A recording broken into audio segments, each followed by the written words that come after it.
Sa pagpapatuloy ng pagbabalita, kapansin-pansin naman ang naitalang pagbaba sa kaso ng dengue sa bansa na may 7,471 na kaso mula January 4 hanggang 24, 2026. Matatandaang sa parehong panahon noong 2025, pumalo po sa 25,652 ang kaso ng dengue sa bansa, dahilan para ilunsad ang kampanyang Alas 4 kontra Mosquito kung saan pinalalakas ang pagtaob, taktak, tuyo, takip sa mga nakatenggang lalagyan ng tubig na pinamamahayan ng lamok.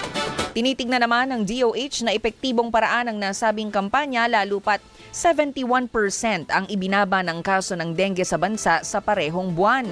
Gayunpaman, nagpaalala pa rin ang kagawaran na samantalahin ang oras na hindi pa po maulan para maglinis ng kapaligiran at gawin ng taob, taktak, tuyo at takip. Linisin po ang mga pwedeng mapag-ipunan ng tubig tulad ng mga paso, alulod, baradong kanal at imbornal na pwedeng pangitlugan ng lamok na Aedes aegypti. Dagdag din ng ahensya kung sakaling makaramdam ng sintomas gaya ng lagnat, pagpapantal, pananakit ng katawan, kalamnan at likod ng mga bata, pagkahilo at pagsusuka ay agad na magpakonsulta lalo pat nananatiling handa ang mga DOH hospitals sa bansa. Sek, paalala lamang po natin kasi yung ating mga kababayan po in some areas in Mindanao ay inuulan po ngayon dahil po sa bagyong Basyang at maging yung southern area po ng Visayas. Paalala lang po ng DOH, Sek. Well, hindi lang sa bagyo, no? Ang dengue ay all year round. Nagkakataon lang, tumataas siya pag tag-ulan. Ngayon, dun sa ating Visayas, Mindanao, yun ang tag-ulan at pasok ng bagyo.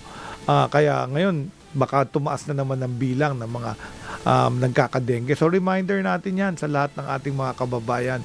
Ang dengue po all year round, protektahan ang naapektuhan dyan karamihang kabataan.